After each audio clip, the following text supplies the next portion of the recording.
അപ്പോൾ ഇതാ ദോശമാവ് നല്ലപോലെ പൊങ്ങി വന്നിട്ടുണ്ട്. അപ്പോൾ ഇനി അതിലേക്ക് നമുക്ക് ആവശ്യത്തിനുള്ള ഉപ്പും ചേർത്ത് നല്ലപോലെ ഒന്ന് അത് മിക്സാക്കി എടുക്കണം.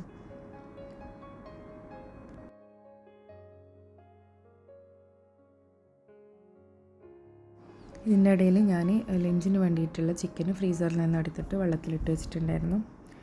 എൻ്റെ സാമ്പാർ വിസിൽ വന്നപ്പോൾ ഞാൻ ഓഫ് ചെയ്ത് വെച്ചിട്ടുണ്ട്. അപ്പോൾ ഇനി ഞാൻ ദോശ ചുടാൻ വേണ്ടിയിട്ടുള്ള ദോശക്കല്ല് അവിടെ എടുത്ത് വെച്ചിട്ടുണ്ട്. അപ്പോൾ എൻ്റെ പച്ചക്കറിയൊക്കെ വെന്ത് വന്നിട്ടുണ്ട്. ഇനി ഇതിലേക്ക് കുറച്ച് പുളിവെള്ളവും സാമ്പാർ പൊടിയും ചേർത്തിട്ട് നല്ലപോലെ അതൊന്ന് തിളപ്പിച്ചെടുക്കണം.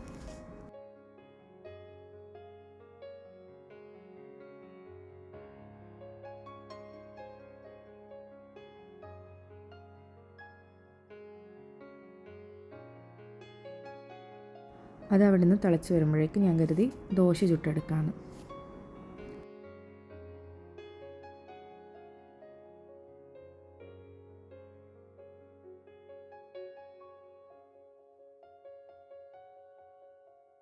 അപ്പോൾ സാമ്പാർ നല്ലപോലെ തിളച്ച് വന്നപ്പോൾ അത് മാറ്റിയിട്ടുണ്ട്. ഇനി അതിലേക്ക് കടുക് താളിച്ച് വയ്ക്കണം. അതിനുവേണ്ടി ഒരു ഫ്രൈ പാൻ വെച്ചിട്ടുണ്ട്. അപ്പോഴേക്കും എൻ്റെ ദോശയും നല്ലപോലെ മുരിഞ്ഞ് വന്നിട്ടുണ്ട്. അതിലേക്ക് ഗീ ഒക്കെ ചേർത്തിട്ടുണ്ടായിരുന്നു. ഇനി ഇതൊന്ന് നമുക്ക് മാറ്റിയെടുക്കാം. ഇനി ഇതേപോലെ അടുത്ത ദോശ ഇങ്ങനെ ചുട്ടെടുക്കണം. അപ്പോൾ ഫ്രൈ പാൻ ചൂടായപ്പോൾ അതിലേക്ക് ഞാൻ വെളിച്ചെണ്ണ ഒഴിച്ച് എടുത്തിട്ടുണ്ട്. ഇവിടെ ഇപ്പോൾ നല്ല തണുപ്പായതുകൊണ്ട് തന്നെ വെളിച്ചെണ്ണയൊക്കെ നല്ല പോലെ കട്ട പിടിച്ചിട്ടാണുള്ളത്. അപ്പോൾ നല്ല ശക്തി എടുത്തിട്ട് വേണം ഇതുപോലെ എടുക്കാൻ. പിന്നെ അതിലേക്ക് കടുക് ഇട്ട് കൊടുത്തിട്ടുണ്ട്. പിന്നെ 2 വറ്റൽമുളക് ചെറുതായി മുറിച്ചതും ഇട്ട് കൊടുക്കുന്നുണ്ട്.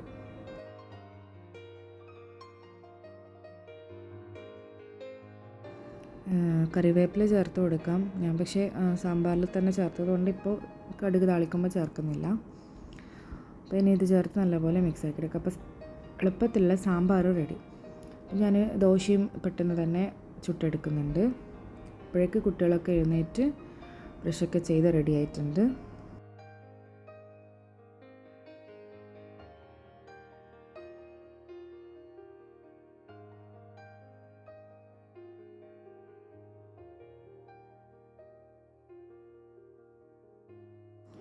ഇതിൻ്റെ ഇടയിൽ ഞാൻ ചായയും ആക്കിയിട്ടുണ്ടായിരുന്നു.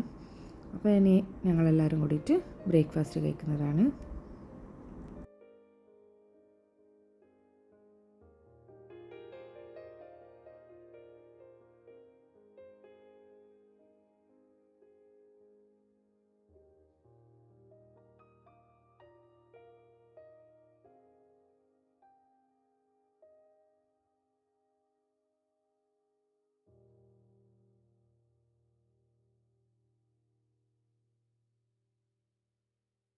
അങ്ങനെ ഞങ്ങൾ ബ്രേക്ക്ഫാസ്റ്റൊക്കെ കഴിഞ്ഞതിന് ശേഷം പാത്രങ്ങളൊക്കെ കഴുകാനുണ്ടായിരുന്നു.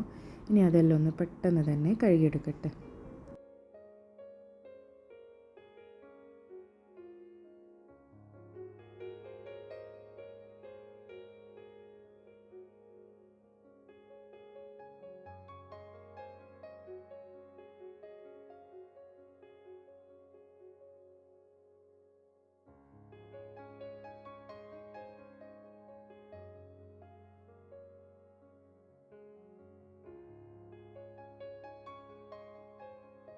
പിന്നെ അതൊക്കെ കഴിഞ്ഞ് നമ്മൾ ഡൈനിങ് ടേബിളെല്ലാം ഒന്ന് തുടച്ചെടുത്തിട്ടുണ്ട്.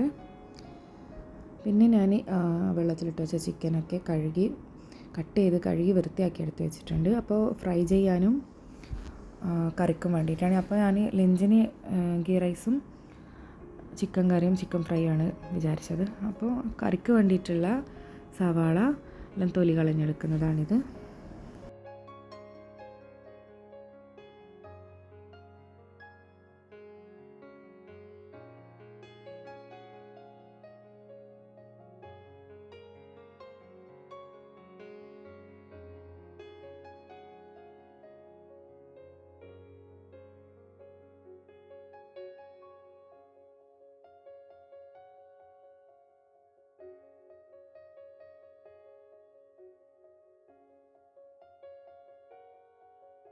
അതിന് സവാളയെല്ലാം ഞാൻ ഫുഡ് പ്രോസസ്സറിലിട്ടിട്ട് സ്ലൈസ് ചെയ്തെടുത്തിട്ടുണ്ട്. അപ്പോൾ ഇനി നമുക്ക് ചിക്കൻ കറി ഉണ്ടാക്കി തുടങ്ങാം. അതിന് വേണ്ടിയിട്ട് ഞാനൊരു കുക്കർ അടുപ്പിൽ വെച്ചിട്ടുണ്ട്. അതിലേക്ക് വെളിച്ചെണ്ണ ഒഴിച്ച് കൊടുത്തിട്ടുണ്ട്. ഇനി അതിലേക്ക് ഒരു കഷ്ണം ഏലക്ക, ഒരു പട്ട, ഒരു ബേ ലീഫ്, ഒരു ഗ്രാമ്പ് എന്നിവ ഇട്ട് കൊടുക്കാം. ഇത് എൻ്റേതായ സ്റ്റൈലിൽ ഉണ്ടാക്കുന്ന ഒരു ചിക്കൻ കറിയാണ്. അപ്പോൾ നല്ല ടേസ്റ്റാണ് ഇങ്ങനെ ഈ ഹോൾ സ്പൈസസ് ഒക്കെ ഇട്ട് കൊടുത്തിട്ടുണ്ടാക്കുമ്പോൾ. പിന്നെ അതിലേക്ക് 2 പച്ചമുളക് നെടുകെ കീറിയത് ഇട്ട് കൊടുത്തിട്ടുണ്ട്. പിന്നെ നമ്മൾ സ്ലൈസ് ചെയ്ത് വെച്ച സവാള ഉണ്ടല്ലോ, അതും ഇട്ട് കൊടുത്ത് നല്ലപോലെ അതൊന്ന് വഴറ്റിയെടുക്കാം. അപ്പോൾ ഇതിലേക്ക് ഇനി ആവശ്യത്തിനുള്ള നമുക്ക് ഉപ്പ് ചേർത്ത് കൊടുക്കണം.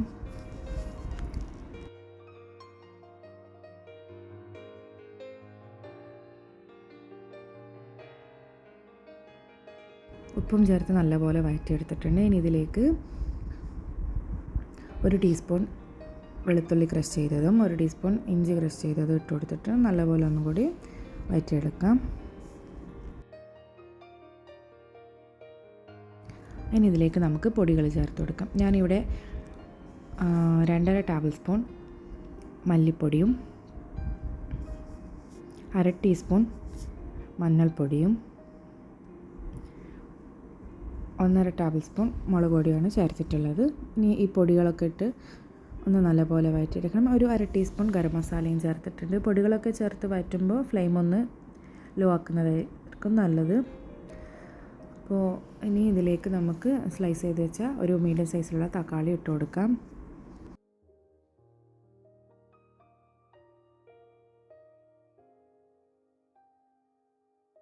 തക്കാളിയും ചേർത്ത് നല്ലപോലെ അതൊന്ന് വഴറ്റിയെടുക്കണം.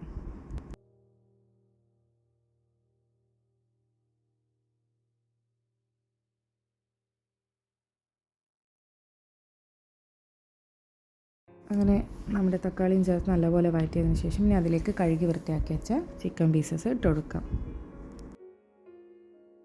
ചിക്കനും ചേർത്ത് നല്ലപോലെ ഒന്ന് വഴറ്റിയെടുക്കണം. പിന്നെ അതിലേക്ക് ഞാൻ ഒരു ഉരുളക്കിഴങ്ങ് കട്ട് ചെയ്തിട്ട് ഇട്ട് കൊടുക്കുന്നുണ്ട്. അപ്പോൾ അതും ചേർത്ത് ഒന്ന് നല്ലപോലെ മിക്സാക്കിയതിന് ശേഷം നമുക്ക് ആവശ്യത്തിനുള്ള വെള്ളം ചേർത്ത് കൊടുക്കാം. ഞാനിവിടെ ചൂടുവെള്ളമാണ് ഒഴിച്ച് കൊടുത്തിട്ടുള്ളത്. ഇനിയെല്ലാം ഒന്ന് ഒരുപോലെ ആക്കിയതിന് ശേഷം നമുക്ക് കുക്കർ അടച്ച് വെച്ചിട്ട് ഒരു 4 വിസിൽ വരുന്നത് വരെ വേവിച്ചെടുക്കാം. ഞാനിതിലേക്ക് കറിവേപ്പില ഇട്ട് കൊടുക്കാൻ മറന്നിട്ടുണ്ടായിരുന്നു. അപ്പോൾ അതും ഇട്ട് കൊടുത്തിട്ടുണ്ട്. ഇനി നമുക്കത് വേവിച്ചെടുക്കാം. ഇനി നമുക്ക് ചിക്കൻ ഫ്രൈയിലേക്കുള്ളത് മാരിനേഷൻ ചെയ്ത് വെക്കണം. അപ്പോൾ അതിന് വേണ്ടിയിട്ട് കഴുകി വൃത്തിയാക്കി വെച്ച ചിക്കനിലേക്ക് കുറച്ച് കറിവേപ്പിലയും ഇഞ്ചി വെളുത്തുള്ളി ക്രഷ് ചെയ്തതും പിന്നെ കുറച്ച് സ്പൈസി ആയിട്ടാണ് ഉണ്ടാക്കാൻ ഞാൻ കരുതിയത്. അപ്പോൾ അതിലേക്ക് നമുക്ക് ആവശ്യത്തിനുള്ള കുരുമുളക് പൊടിയും കുറച്ച് ഗരം മസാലയും ഒരു തട്ടുകട സ്റ്റൈൽ ചിക്കൻ ഫ്രൈ ആണ് ഞാൻ ഉദ്ദേശിക്കുന്നത്. പിന്നെ അതിലേക്ക് കുറച്ച് മുളക് പൊടിയും ചേർത്തിട്ടുണ്ട്. പിന്നെ കുറച്ച് ഒരു 1/2 ടീസ്പൂൺ പോലെ മഞ്ഞൾപ്പൊടിയും പിന്നെ ആവശ്യത്തിനുള്ള ഉപ്പും ചേർത്ത് പിന്നെ കുറച്ചിത് നല്ല ജീരകം പൊടിച്ചതാണ്. പിന്നെ ഒരു അല്പം വിനാഗിരിയും ചേർത്തിട്ട് നമുക്ക് നല്ലപോലെ ഇതൊന്ന് മിക്സ് ചെയ്തെടുക്കണം.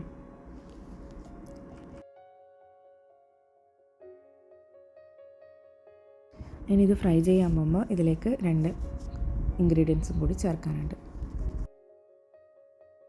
ഇതിൻ്റെ ഇടയിൽ ഞാൻ നെയ്ച്ചോറിന് വേണ്ടിയിട്ടുള്ള ഉള്ളിയും അരിഞ്ഞു വെച്ചിട്ടുണ്ട്, കുറച്ച് കറിവേപ്പിലൊക്കെ എടുത്ത് വെച്ചിട്ടുണ്ട്.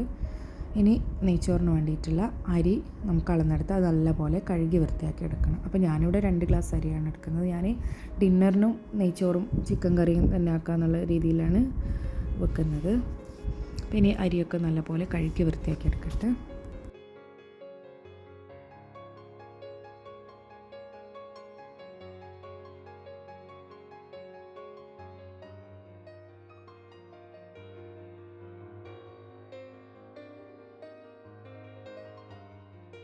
അങ്ങനെ നല്ലപോലെ കഴുകിയതിന് ശേഷം അരി ഒരു ഡ്രെയിനറിലിട്ട് വെച്ചിട്ടുണ്ട്.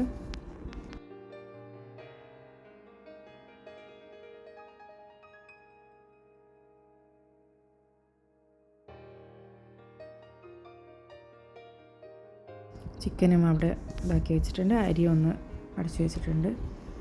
അപ്പോഴേക്കും നമ്മുടെ ചിക്കൻ കറി അവിടെ ആയിട്ടുണ്ട്. അപ്പോൾ അതൊന്ന് നോക്കാം. അപ്പോൾ നല്ല കൊഴുപ്പോട് കൂടിയിട്ടുള്ള ചിക്കൻ കറിയാണ്. ഉരുളക്കിഴങ്ങ് ഇട്ടത് കൊണ്ട് തന്നെ നല്ല കൊഴുപ്പുണ്ടായിരുന്നു കറി. അപ്പോൾ അതിനെ അടച്ച് മാറ്റി വെക്കാം. ഇനി ഞാൻ കരുതി ചിക്കൻ ഒന്ന് ഫ്രൈ ചെയ്യും. ഇതിൻ്റെ ഇടയിൽ എനിക്ക് കോള് വന്നിട്ടുണ്ടായിരുന്നു. അങ്ങനെ ചിക്കൻ ഫ്രൈ ചെയ്യാനുള്ള ചട്ടി അടുപ്പിൽ വെച്ചു. അപ്പോൾ ഞാൻ വെളിച്ചെണ്ണയിലാണ് ഫ്രൈ ചെയ്തെടുക്കുന്നത്. അപ്പോൾ നല്ല ടേസ്റ്റ് ആയിരിക്കുമല്ലോ. അപ്പോൾ നമ്മൾ നേരത്തെ മാരിനേറ്റ് ചെയ്ത് വെച്ച ചിക്കനിലേക്ക് 2 ഇൻഗ്രീഡിയൻറ്റ് ലാസ്റ്റ് ചേർക്കാനുണ്ടെന്ന് പറഞ്ഞില്ല. അപ്പോൾ ഇതാണ്. ഒന്ന് കോൺഫ്ലോർ, അപ്പോൾ നമുക്ക് നല്ല ക്രിസ്പി ആയിട്ട് കിട്ടുമല്ലോ. കുറച്ച് ചേർത്താൽ മതിയാകും. പിന്നെ ഒരു അല്പം മറ്റേ നമ്മുടെ ക്രഷ്ഡ് ചില്ലിയില്ലേ, അതും ഇട്ട് കൊടുത്തിട്ട് നല്ലപോലെ ഒന്ന് മിക്സാക്കി എടുക്കുന്നുണ്ട്. അപ്പോൾ എണ്ണ ചൂടായി വന്നിട്ടുണ്ട്. ഇനി ആ ചൂടായ എണ്ണയിലേക്ക് നമുക്ക് ഓരോ പീസ് ചിക്കൻ ഇട്ട് കൊടുത്തിട്ട് ഫ്രൈ ചെയ്തെടുക്കാം.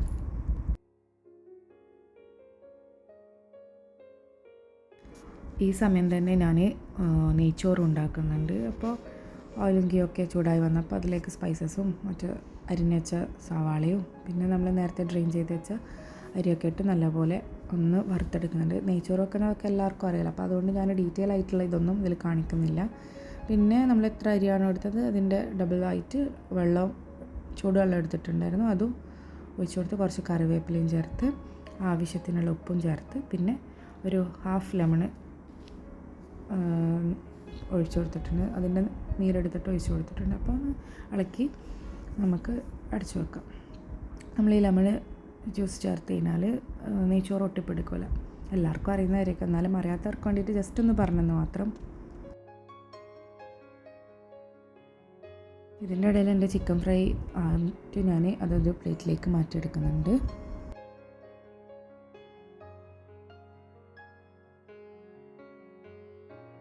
ബാക്കിയുള്ളതും ഇതുപോലെ ഫ്രൈ ചെയ്തെടുത്തിട്ടുണ്ട്. അപ്പോൾ അങ്ങനെ എൻ്റെ നെയ്ച്ചോറും ഇവിടെ റെഡി ആയിട്ടുണ്ട്, ചിക്കൻ ഫ്രൈയും റെഡി ആയിട്ടുണ്ട്. അതിൻ്റെ ഇടയിൽ ഞാൻ കുറച്ച് തൈരും റെഡിയാക്കി എടുത്തിട്ടുണ്ടായിരുന്നു. പിന്നെ അതൊക്കെ കഴിഞ്ഞ് പാത്രം കഴുകാനുണ്ടായിരുന്നു.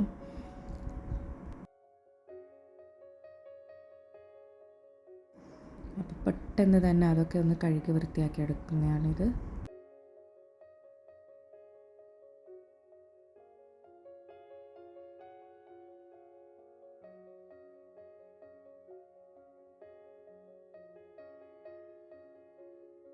അങ്ങനെ എൻ്റെ കിച്ചണൊക്കെ നല്ലപോലെ ക്ലീനാക്കി എടുത്തിട്ടുണ്ട്. പിന്നെ ഇതിൻ്റെ ഇടയിൽ ഞാൻ അടിച്ചു വാരുകയും ഫ്ലോറൊന്ന് തുടച്ചെടുക്കുകയൊക്കെ ചെയ്തിട്ടുണ്ട്.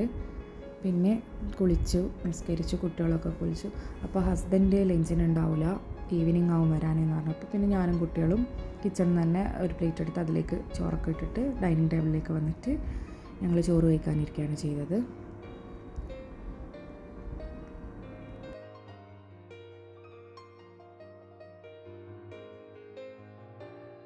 പിന്നെ അതൊക്കെ കഴിഞ്ഞ് കുട്ടികൾ ടി വി കാണാൻ നിന്നു. അപ്പം എനിക്ക് കുറച്ച് ഡ്രസ്സ് അയൺ ചെയ്ത് വെക്കാനുണ്ടായിരുന്നു, മോളതും ഹസ്ബൻഡിൻ്റെതും. അപ്പം ഞാനിങ്ങനെ വീക്കെൻഡ് ഒരു 1 വീക്കിനേക്കുള്ള ഡ്രസ്സൊക്കെ അയൺ ചെയ്ത് വെക്കുകയാണ് ചെയ്യുക. അപ്പോൾ അങ്ങനെ ഞാൻ ഓരോ ഡ്രസ്സുമായിട്ട് എടുത്തിട്ട് അയൺ ചെയ്ത് വെക്കാൻ തുടങ്ങി. അപ്പോൾ ഹസ്ബൻഡ് വരുമ്പോഴേക്കും ഇതൊക്കെ കഴിഞ്ഞ് കഴിഞ്ഞാൽ നമുക്കൊന്ന് പുറത്ത് പോകാനുണ്ടായിരുന്നു, അതിന് വേണ്ടിയിട്ടാണ്. അപ്പോൾ എൻ്റെ ഇന്നത്തെ ഈ വീഡിയോ അത്രയൊക്കെ ഉള്ളൂ. അപ്പോൾ എല്ലാവർക്കും വീഡിയോ ഇഷ്ടമായെന്ന് കരുതുന്നു. വീഡിയോ ഇഷ്ടമായിട്ടുണ്ടെങ്കിൽ ലൈക്ക് ചെയ്യാനും കമൻറ്റ് ചെയ്യാനും ഒന്നും മറക്കരുത്. പിന്നെ ആദ്യമായിട്ടാണ് എൻ്റെ ഈ ചാനൽ കാണുന്നതെങ്കിൽ സബ്സ്ക്രൈബ് ചെയ്യുക, ഫ്രണ്ട്സിനും റിലേറ്റീവ്സിനും ഒക്കെ ഷെയർ ചെയ്തുകൊണ്ട് സപ്പോർട്ട് ചെയ്യുക. നിങ്ങളെ ഈ സപ്പോർട്ട് ഉണ്ടെങ്കിൽ മാത്രമേ എനിക്ക് കൂടുതൽ വീഡിയോ ഇടാനുള്ളൊരു ഇൻട്രസ്റ്റ് ഉണ്ടാകും. അപ്പോൾ താങ്ക്സ് ഫോർ വാച്ചിങ്.